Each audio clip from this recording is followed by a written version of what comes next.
college and career support services to all students across all grades at WHSAD. So tonight, leading our workshop is our current 12th grade coach, Damon Daniels. So he'll tell you a little bit about himself, but he's worked with Creative Connections for a little while, and he is the resident expert on all things related to college from 9th grade and up. So he's going to give you more insight on this workshop. Feel free to ask questions as they come about, and we hope to make this interactive and engaging and very productive hour together. So this is Damon. How's everybody doing this evening? Matt was very generous by saying that I'm the resident expert. I'm the resident, know a little bit about a few things, and hopefully it'll actually help us as we work through a couple of things related to financial aid tonight. Again, as Matt said, my name is Damon Daniels. I work with the 12th grade students here. I work with Creative Connections. I've been working here off and on for about 3 or 4 years. In addition, I do work in other spaces. And I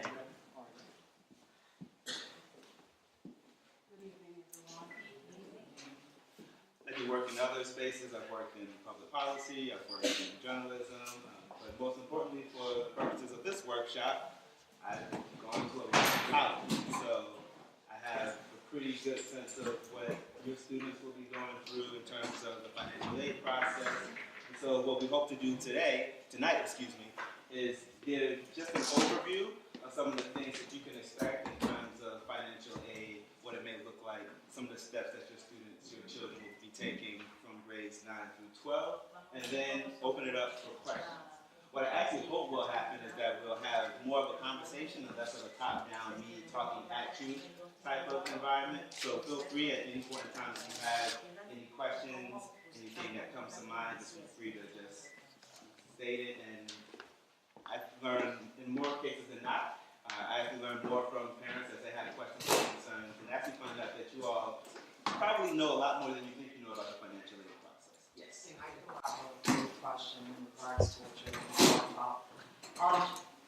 In any of the things you do talk about with our kids, does anything in reference to, like, I know home economics isn't a thing anymore, but like in reference to life skills like lease, rent, what those things look like? Because I taught my kid what that is, but my son, I had a very funny conversation where he told me he thinks he's going to move out, 18, and go get a $2,000 apartment with an imaginary roommate who's going to pay half of this, but they haven't eaten yet, they haven't paid light, they haven't paid gas, no one's got a college degree yet, they don't have a job, but this is going to happen magically.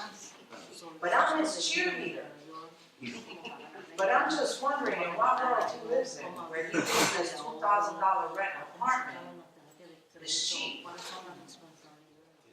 So I was just wondering, is any of that incorporated in life skills? Because my kid right now doesn't really believe anything that I say is useful. Sure. Right now. So there's a long and short answer to that question.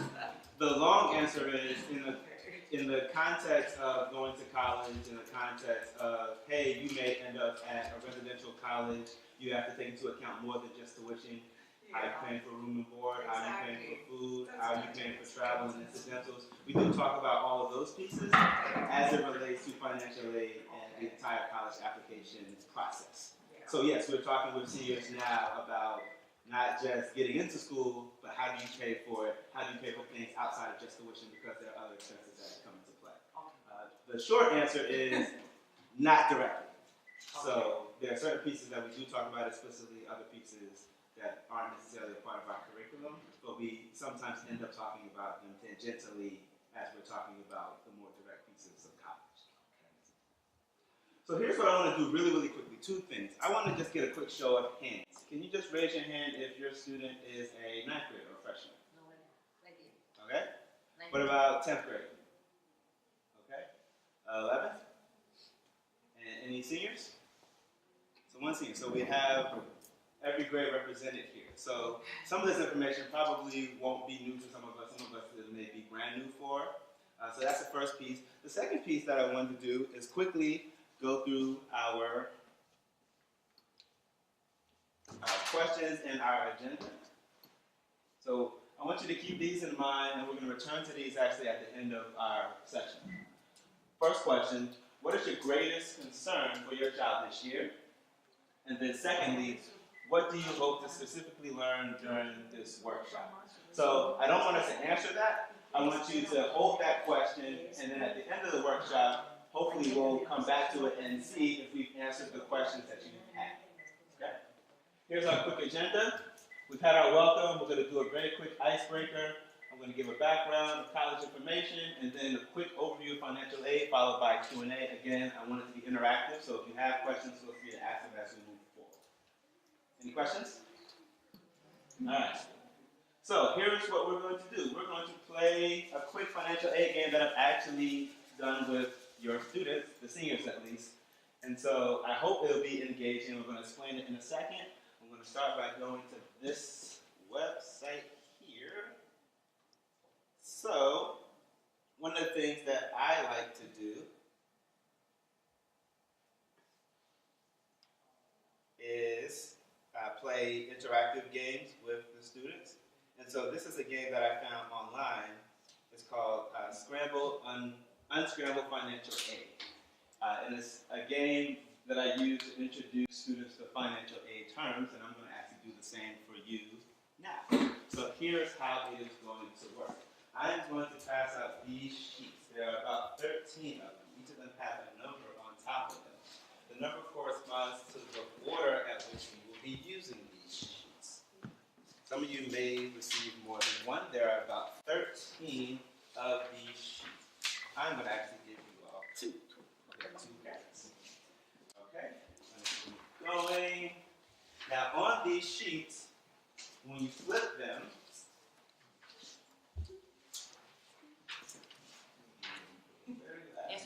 on the sheets, when you flip them, you have two things. You can flip them. You're going to have one, a scrambled term, or a set of words, and then two, a definition underneath. Here's our task. Our task is to unscramble those words, and then, in the order of the numbers on the sheets, add them to these answers. Now, in order for this to be completed, we can't move to the next term until the previous term is answered, hence the numerical order on your sheets. Here's the other catch. So whoever has number one, they're going to give us what number one is, and then number two, and we're going to keep going until we finish. Here's the other piece. This is the real challenge. This is a timed task. So we have 4 minutes to answer all 13 and to have them type in. Now I'm going to stand here and type in all the terms. Once I press play, a timer will come up for 4 minutes and it'll tick down. All you have to do is unscramble your word. When you ask for number one, I'll ask for number one. You tell me what the word is, I'll type it in. Number two, so forth and so on. So I'm a little bit nervous because hopefully I type it in. All the words that here will scroll down. It'll maneuver as we go. All right, because I can't Yeah, so see you that. won't be able to see all of them yet because of the size of the I screen, already got one which is like without super, super looking at huge, the word. okay? I could tell what one Right. is, but. Oh, you could? Okay. Good. Yeah. Zoom in So a little I more. know what one part Maybe is, zoom but I in a can't little tell more on the what word is. that's It may, but we may not be able to see the clock. That's it. But I don't know Oh, what I the see. second I see. one Yeah. is. So,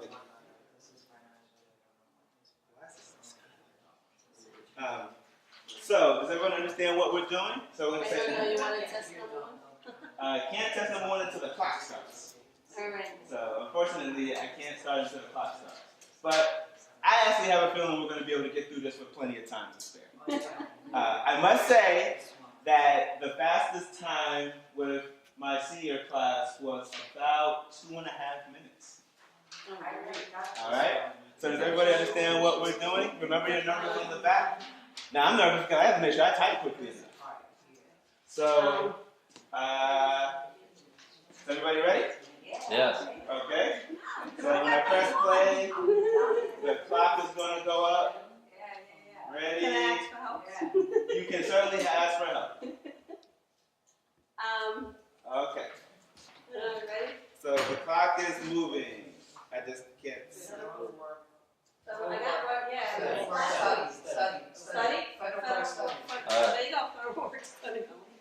See if that works. Better watch study. All right, next. All right, where's number 2? What's the clue? What's the definition? What's the definition? Online form needed to receive money for college from the government. All right, we got FAFSA. What does it stand for? Federal Student. FAFSA. I know that's What about that word? Okay. For Yeah. student. FAFSA. So what's the F? Four. Four? Yeah, So we need the S. Student What's the aid. F? Student aid. Okay, we just need we need this word though. This word. Oh. EFER. Free? Free. Yeah, free. Okay. We just got to get it in order now. Oh. Free. We got Free. S and A. What's S and A? That's an What's the S? aid. All right. Student. Started. Student aid. Le dieron diferentes palabras. Uno tiene que descifrar qué es lo que es. Y para que no se Teamwork. Oh my God. I did not learn it. It's FAFSA first and then the rest. Yeah. Free application for federal student aid. So that's what it's.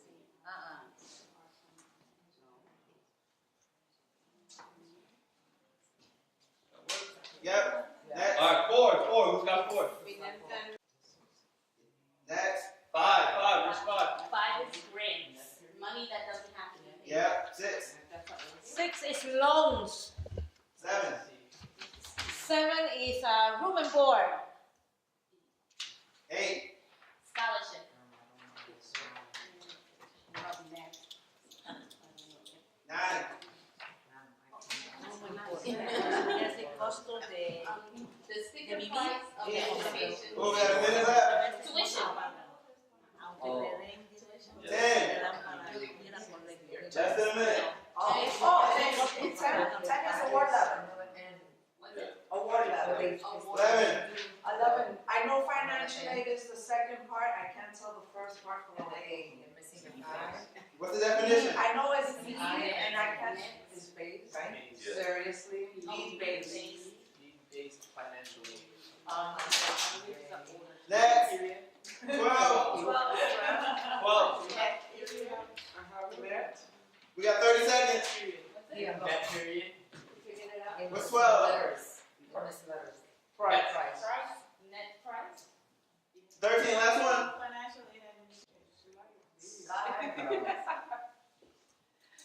And we finished. With 14 seconds to go. She has to show you hers. You gotta come look at hers real quick. Oh, we just got it. So before we move on, because we expected as a group to complete the task 100%, everybody is going to get a free Creative Connections stress dumbbell.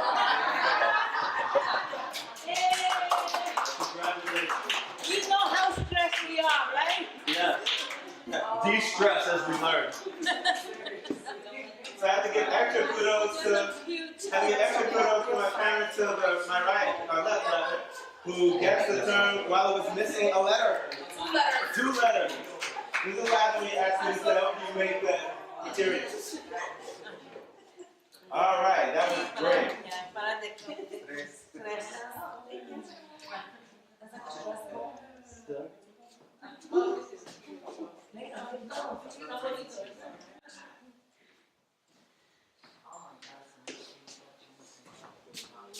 So that is a sample of the type of work that I attempt to do with your students. We try to make it fun and engaging.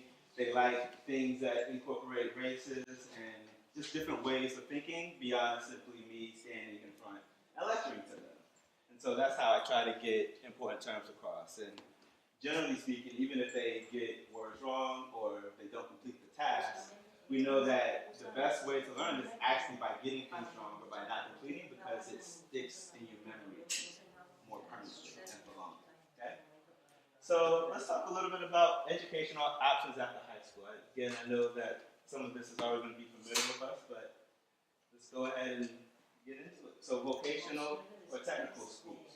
So we don't just talk about college, we also talk about options for students who may feel that going to college is not the best option for them. In addition, I think you all may know that at WHSAD, we offer what is called Co-op Tech, which is the opportunity to travel off campus to participate in different vocational skills and activities, such as culinary, which is cooking, of course, barbering, cosmetology, hairstyling. Some people do IT and other electronic things, web page design, graphics. It's located, there's a campus in Brooklyn, there's also a campus on 96th Street and 2nd Avenue in Manhattan. And so it gives students who are eligible a taste of different types of vocational trades while they're still in school. And additionally, after they graduate, until you turn, you're eligible for these type of programs until you turn 21. Okay? And then in addition, there are vocational and trade schools that we also talk about beyond the co-op. So we also have parochial schools. These are schools that generally have some type of religious component to them, or in some cases they can also be private schools.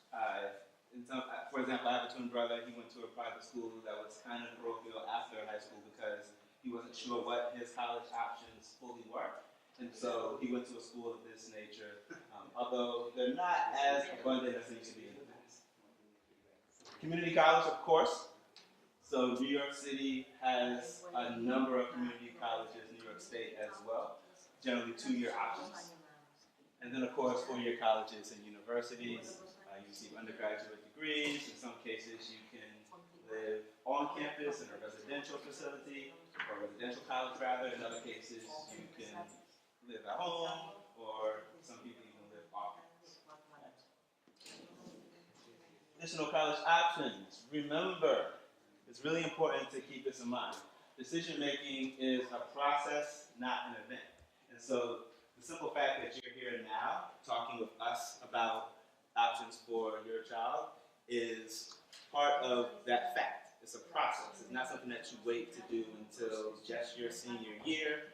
It's something that you want to continue to have conversations, particularly because the process to get into particular school ends as soon as ninth grade hits.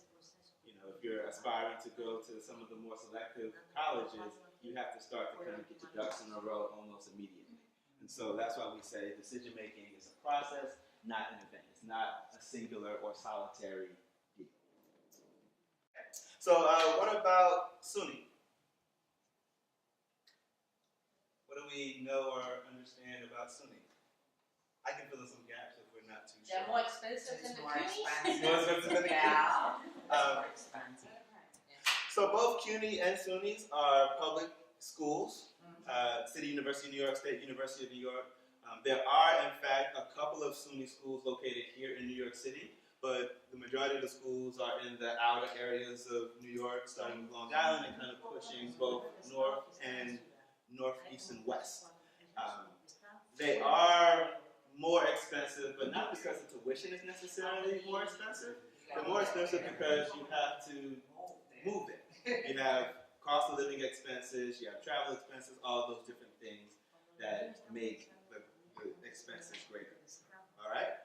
And then lastly, private and out-of-state colleges. Colleges can also include closed universities, but if you live from out of state, it generally means you're paying the equivalent of private college tuition. So, for example, I attended the University of North Carolina. I lived in-state, so I was actually from Chapel Hill, and so I paid in-state tuition, which was great. I had friends who actually came from New York who paid out-of-state tuition, which was a lot more expensive. So public schools can be included within that mix, and it's a wide range. The other piece that we'll talk about in a little bit more detail are the different types of financial aid that comes into play as you're thinking about each of these various options. All right, so really quickly, CUNY, 11 4-year undergraduate senior colleges. I abbreviated undergrad because it didn't fit.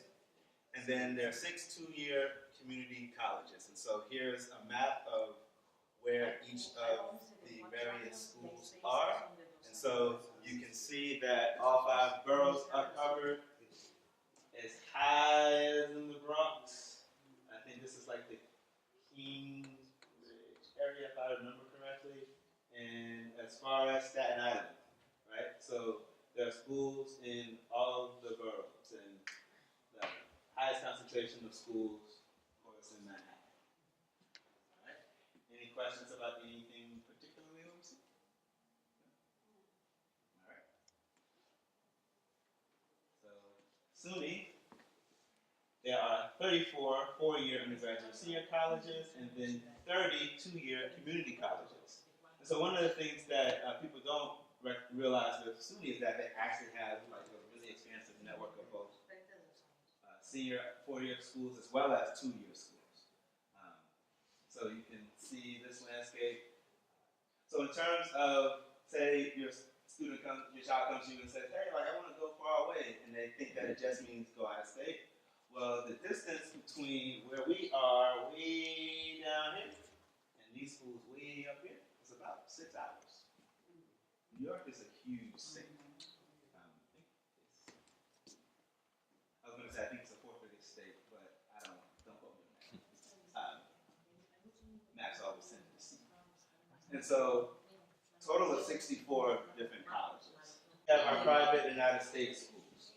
And so, these are schools. So interestingly, a number of these private institutions, they receive federal dollars.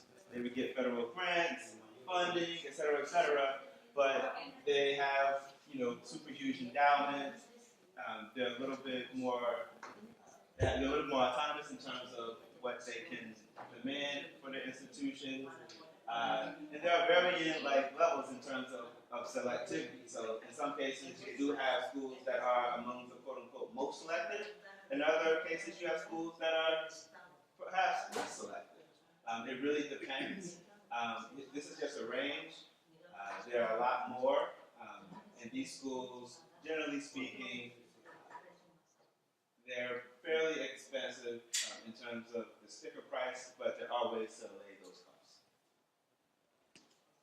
So we have obviously some New York-based schools, but then we also have, most of these schools are kind of northeast, but then you have this place like Spelman College, which is it's historically black college or university. African American students attend, but also students of other ethnicities attend, so it's not solely an HBCU. That would be discriminatory. But it's in Atlanta, and it's an all-girls college. And so you have a number of different types of schools depending upon what your student's interest is. Questions, concerns? All right. Cost of attendance. I think in all of your definitions in terms of impressions, we talked about expenses, more expensive, least expensive, because the sticker price is important. So we wanted to just quickly talk about what is included in the cost of attendance. And so I found this cool little graphic and some of the sundry pieces that I believe you actually mentioned earlier that go into those costs. Tuition and fees, obviously, that's probably, there may be procedures that are simply more expensive. Those are miscellaneous expenses. Of course, we have room and board, we have travel. Study abroad is an interesting miscellaneous expense. If your child has the option to study in another country, there are costs that come with that, particularly if they're going to be studying at another institution where their tuition and fees are different. And so there's a whole international flavor to our cost of attendance. All right? And then, of course, books and supplies. Yes? Internships, per se, that could fall under study abroad. Because when I was in early childhood, my internships I had to do in certain locations. Let's per se, my son who doesn't know what he's doing has to go place X. That could fall under that category. Absolutely. There could be a situation where a student receives an internship at a particular location or with a particular organization. They may have a home base that is in another state or even maybe another country. And those expenses wouldn't be Yeah, covered if because it's not, I would have to come out of pocket. Exactly, especially if it's an unpaid internship. You have to figure out where you're going to live if it's expenses during the summer, or maybe they'll pay for the living expenses, but they may not pay for food and transportation. And so those could be included in this matrix of attendance costs as well. All right, so more sticker price stuff. So I was able to come across this cool little graphic, average college costs at the national level. So we can see some of the differences, about $10,000 on average for public in-state schools. New York is actually. That's cute. So this is for the entire nation. So I have another graphic that I'll show in a second that compares CUNY and SUNY. But on average, about $10,000 for public in-state tuition, and this is as of this school year. So this is pretty recent. Is that per year? This is per year. And then we have public out-of-state schools around about twice as much. That's And not then- including books and stuff, because it says tuition and fees. Fees Yeah, is what? tuition and fees, which include those things like, can I use the gym on campus, or can I use the computer lab so that we can print for free and have access? So it does not. You are right. It does not necessarily include room and board. Okay, that's what Alright. I'm clear about. Yeah. I know the fees, I remember I used to. Yeah, the fees can definitely be different and not talk about room and board. My books is out of my pocket. Yeah. So one thing that I was going to say is depending on whether or not you're living in a residence campus or not. Reused books, but some teachers wanted the new book that just came out, Yeah. first edition, and I look at those teachers. And it's usually the book that they wrote, probably. Yeah. I So, just got, I can't find it reused. yep, completely correct. And so, so generally speaking, depending on the school, room and board, and other expenses, you can likely tack on anywhere from $10,000 to $20,000 to $30,000 to these prices. That's our I cannot John's tell. son. So comparing SUNY and CUNY. So this is kind of a graphic. This is a graphic of how the tuition has changed in the last, we'll say, 8 or 9 years. So in 2011, we started at around close to 5,000, not quite. You can see how tuition has increased. Now, in a lot of cases, this is increases with like inflation, like to keep with that. In some cases, there are like additional costs that they just factor in. So about the tuition sticker price going forward right now is about $7,000, give or take. All right, and so you can see that with SUNY and CUNY is comparable. Okay. Questions, concerns, thoughts? Inflation is hard. Inflation is hard. Yeah, I mean, it's got- That's my point. Yeah, college costs have risen. I mean, there are a lot of reasons for it, but college costs have risen almost exponentially since about 1982. And then it really skyrocketed in the 90s. I'm looking at the numbers, I graduated in 2001, that's some serious inflation. No, it's increased a lot, and it continues to increase, and it's a challenge. It's a real thing for families. I mean, there used to be times where you could. So more cost of college, additional expenses. So what's not included: books, food, Exactly. clothes, transportation, technology fees, activity fees, health and insurance.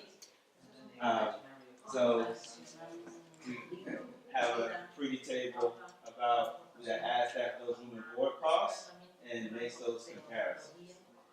And so, in some cases you're tacking on, if you're not living at home for CUNY, about $6,500, tacking on, it's in the ballpark, kind of 10 to 20, kind of got in the middle, somewhat 13,000, and then for private institutions, you can see how the costs increase.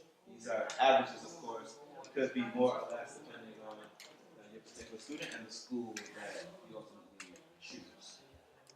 The one thing that I do want to say that I think is really important to keep note of is, again, there are ways to pay for this. And we're going to talk about them a little bit here. I always say to parents, the most important thing is for your student to get into schools and have options. You figure out the financial aid piece secondary. We want them to get into school first, We don't want them to not choose a school simply because it's too expensive. We want to, at the end of all of the evaluations and financial aid comparisons with different schools and packages, if it doesn't fit, then that's a different conversation. But as it relates to applying right now, we want students to shoot for the moon. Shoot for whatever, well, the moon and whatever they think the best fit is for them academically, socially, all those good things. So a quick financial aid overview. Again, we're not going to go through everything, just want to kind of broad brush as I'm running close to the end of time. So really quickly, financial aid, definition, funding that a student can receive. You all know this. They can include grants. This is money that doesn't have to be paid back. And in fact, I don't even think it has to be reported in taxes. Scholarships, free money that also doesn't have to be paid back, usually given out of merit or talent. Distinctions between grants and scholarships. A lot of the federal grants that we'll briefly discuss fall under the first category. In a lot of cases, those are more so needs-based, and there are different programs. Scholarships you generally apply for either through a private organization or through the school itself, because they may have internal scholarships that they give out based on both merit as well as talent, which is grades or extracurricular activities. Work study, money that has to be earned on campus through a job. We went through that term, so I won't belabor it. Loans, again, we went through this term, money that's lent to borrow and paid back with interest. One of the things that you should keep in mind is that there are repayment options that are cheap and affordable now. We won't get into deep conversation about it, but loans can be paid back without them being so crazily prohibitive that they bind a student forever and ever. We can talk about that. An overdue financial aid can come from various sources. So here's the first one. This is where a bulk of grants are going to come. FAFSA, free application for federal student aid. I always twist that. This is the federal grant system. This is based on financial need. HESC. This is the New York State form of the FAFSA. And so every state has a program like this. Combined, they give out, depending on how, like, if you have maximum financial need, each give out around $6,000 a piece. So you can see why it would be beneficial to stay in state, for example, because if you go to a CUNY and you have high financial need, you can effectively have your entire tuition paid for through these grants alone. But that's not all. We also have city as an example of institutional scholarships that come from directly within a particular college university. Private scholarships or grants, these are given by organizations, both locally and at the national level of varying amounts. And then lastly, institutional, which is kind of a redux of the city scholarships. But again, schools give money based on need and talent. And in a lot of cases, overall, as it relates to scholarships, so much money doesn't get claimed. On average, $110 million every year goes unclaimed just on scholarships alone. So the point of that is there's money out there, it's just a matter of being able to find it and doing the work that is necessary to actually attain it. All right, types of financial aid. This is just an additional overview. I don't want to go into deep detail about it, but there are various different forms depending on the tier. Federal, we have our grants, work study, and then we have different types of loans. The best type of loans to take, if you're going to take loans, are federal loans because they have lower interest rates, and again, the repayment processes and plans that you and or your student can enter are a lot more favorable and won't leave you completely broke and worry about how you're going to pay. I said relatively speaking. So you want to always, first and foremost, focus on federal loans and grants first. Then we have state loans and grants. TAP is the Tuition Assistance Program. FSEOG is the Federal Supplemental Educational Opportunity Grant. Basically, if your financial need through your TAP grant as well as your Pell Grant, which comes from the FAFSA. Let's say you go to a private college and your need isn't fully met through those, then your student may be eligible for the FSEOG. So keep that in mind as it relates to, this is beautiful. So keep that in mind as you consider the cost, even if you think of the school as too expensive.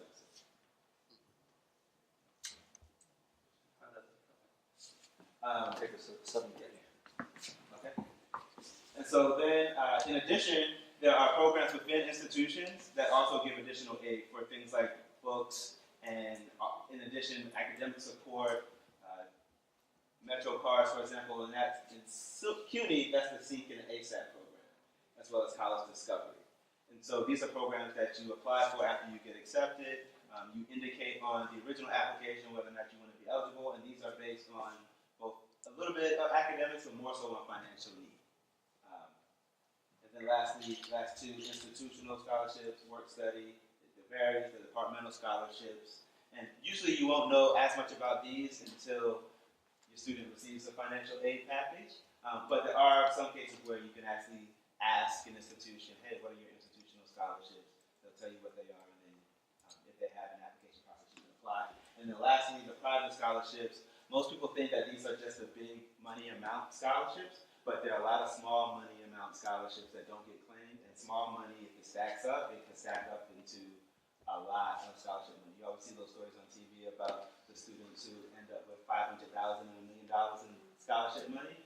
It's because they're going after not only the super big, huge grants, but they're also going after those small grants that people neglect because they want to try to get the most bang for their buck. But unfortunately, everybody goes for the big money scholarships. That's it. Gates Millennium Scholarship. I actually have a twin brother who was a Gates Millennium Scholar, but there are other scholarships. There's just so much out there. I have a question. Sure. So if a student actually apply for all these scholarships and they end up with $500,000, does that mean that they actually can keep the $500,000? If it's a private scholarship, they keep all that money. It's theirs. They can do whatever they want. So if I also have a federal grant, so does that mean that the federal grant is still gonna give me the grant money, or I cannot get that money because now I have all this $500,000? If you are financially eligible for the Pell Grant and the TAP Grant, they are obligated to give you that money. Oh. Anything else you get is yours, depending on whatever stipulations are of the scholarship, but if you earn it, it's yours. Oh, here we go. All right. New York State aid. This is a little bit wordy to go into in detail, but here are some of the eligibility requirements. Generally speaking,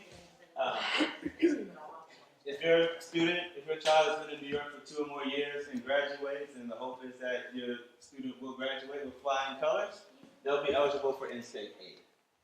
That's pretty much the gist of it. And so that is important because it gives a whole range of options in terms of state schools that your student becomes eligible for and becomes instantly more affordable.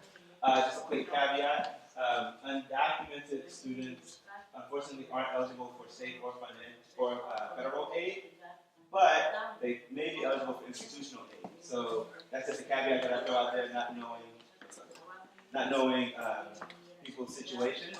That would be a conversation that you want to have with the guidance counselor on a one-to-one level, but there's still aid out there. Simply because a student may be undocumented doesn't mean that there's not aid out there. There are plenty of resources, especially in the last 5 or 10 years, as it's become more apparent with Dreamers that aid is needed. So simply because they're not quote-unquote citizens doesn't mean that there's not aid available. It's just a matter of having to look a little bit harder.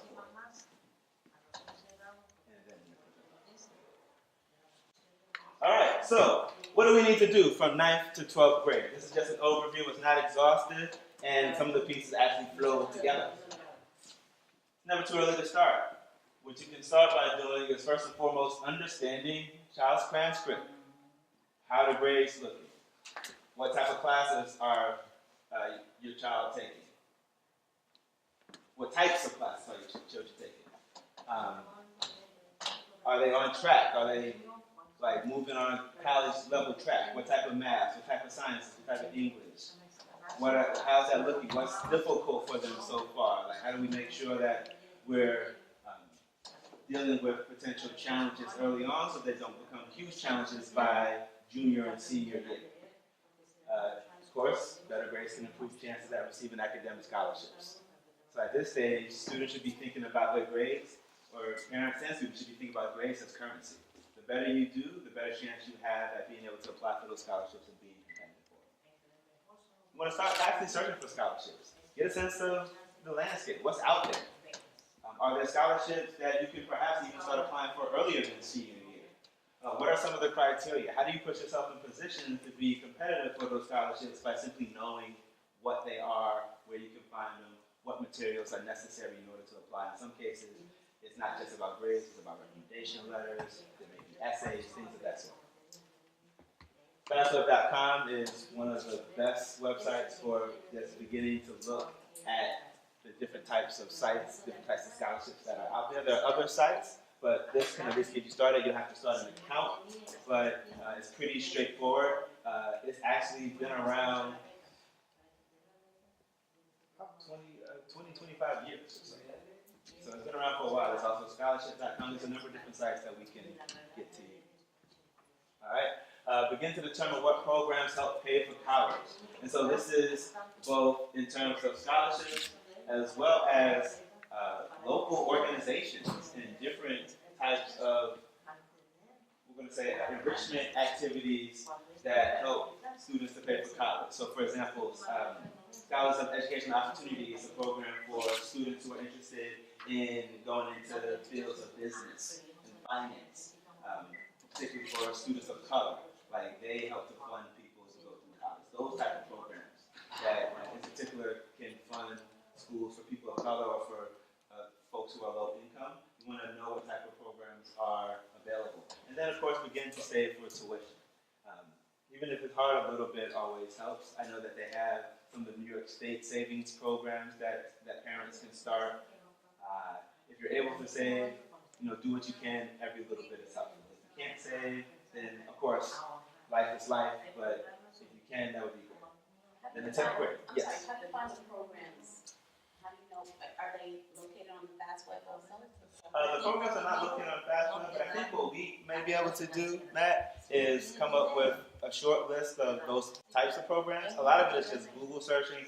I know that for me, honestly, when I was a student, it was just kind of happenstance. Counselors should know. But what I think we can try to do here is put together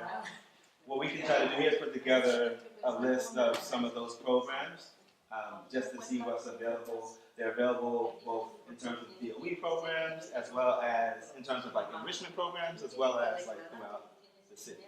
And so we'll see if we can put together something for you that could at least be helpful and help you get started in terms of how to do it. All right? 10th grade, getting serious. I'm going to speed through this because I'm running low on time. Learn more about the different types of financial aid. This is an ongoing process. We're going to continue searching for scholarships. Saving money for a summer job, for college applications and books. Or the other part that I like to say is try to get resourceful in terms of other ways to find books. So for example, a lot of people check out their textbooks at a library. A lot of people get them secondhand. A lot of people get them from other students. Just want to think about different ways that you can get access to the things. Some people find PDFs online. 11th grade. And then again, you also want to be replicating all the work that you've done in 9th grade. 11th grade. This is the key year because we're taking SATs, we're starting to do college visits, all about really like getting on this track and being all about it by this point. Learn about grants and scholarships. So now if you haven't done this in 9th and 10th grade, by 11th grade, you have to be on it. Because you really want to start applying beginning in the summer, but no later than the fall or your senior year if you can. See if you qualify for special programs. This goes into what we were talking about earlier with some of the programs that pay for college. You want to do those enrichment programs that help boost your competitiveness. Apply for scholarships if you can, if they're available. And then lastly, 12th grade, apply. So you're applying for everything. You're going to get an FSA ID, both parents and students. We don't need to know exactly what that is now unless you need one immediately, but that is the application that allows you to electronically sign your FAFSA forms so that you don't have to mail in paperwork that can then get lost and goes through a huge bureaucratic system. It also allows you to sign promissory notes on student loans if they are needed. Register for the FAFSA. These two actually go hand in hand. The trove of institutional scholarships that schools offer that may not be directly on the website. So you want to apply for that. This is to be through the College Board website, the same site where students receive their SAT scores. And then lastly, other expenses. So in the junior year, you got college visits and trips. Other thing that you want to think about, if possible, are SAT prep courses, which can help a lot just in terms of familiarizing students not only with the test itself, but test strategy. Registering for the SAT. I don't know if all the students here receive fee waivers. I think that may be the case, but it's about $50. We want to keep in mind those expenses. And then senior year, in more cases than not, you want to have your students take the SAT at least twice. First time I said, hey, I'm familiar with the test. Second time, let's see if I can do better, having really understood what I have to do on the test. More college visits. Then we have in November, we got our application fees for CUNY, SUNY, and private schools. There could be waivers involved depending on your child's student's financial aid information. May, whatever school your child decides to go to, we have to have that confirmation deposit. This holds their seat. I'm going to add one thing. Yes. Just to add one little thing, for the first time this school year, WHSAD became a college access for all school, which is a citywide initiative, actually a nationwide initiative. And for the first time, every student within the school, regardless of family, financial status, received a CUNY fee waiver to cover their application for up to 6 schools. So that was available for the first time to every current senior and should continue for future classes. So we have just hit around time, which is good because I'm almost finished. So remember at the beginning of our session, I asked us to think about these questions. And so I would like to ask you all to just popcorn out as we wrap up a little bit. Question number 1, what is the greatest concern for your child this year? And 2, did this workshop cover your interests and concerns? And with the second question, if you have other questions, we can popcorn those out too, as Matt and I think about ways to kind of answer those questions and troubleshoot going forward, and also, as needed, give you those answers a little bit later. So first question, what is the greatest concern for your child this year? We just have a couple of responses. Popcorn. Not all at once. Is that an individual question to everyone? It's an individual question. So if something pertains to your student, if there's anything new that came up throughout the course of the presentation. Yeah, because my son is in 11th grade and he doesn't have a clue what he wants to be. But he's going to college. So I would say that. So I would say. So I'm like, where are you going? The same problem I had with high school, I actually literally had to go about digging into my son's brain on his interests and create a spreadsheet of schools of what I thought my son was good at. And I had to have him sit down on the computer to figure it out. I cannot do that and make a choice for my kid. Sure. So the one thing that you should know is that. So the one thing you should know are a couple of things. I think it's actually at this stage okay if students aren't completely sure. That's actually normal and part of the process. And you should also know that there are facilitators, creative connections, college coaches at every single grade, at every single level, who are having these conversations with students, such that hopefully something is trickling in At least the grades are good. at the stage where we're starting to really dig into those questions. And so hopefully that'll be reflective in this conversation going forward, especially this semester, where hopefully there'll be college visits, hopefully having folks come in. And again, we're doing that work with our lesson planning each week in and out to evaluate different types of schools. And so that work is happening.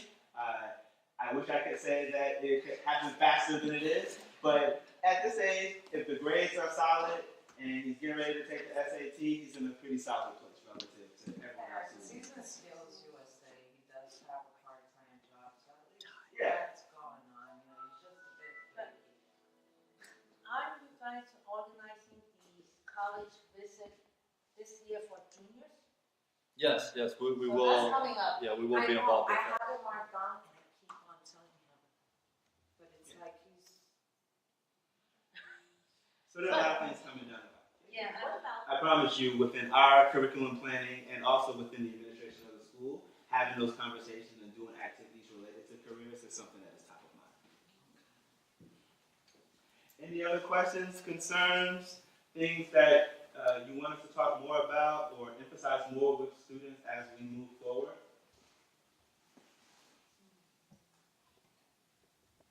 So if you ever have any ideas or things that you want to relate to us, of course, I think you can get in contact with Ms. Chu or, in fact, Mr. Offrey or even myself. And we want to make sure that we keep an open line of communication so that we're conveying all of the most important pieces of information that you have and incorporating it into our lesson planning and into our facilitation as we try to move your students to the next level.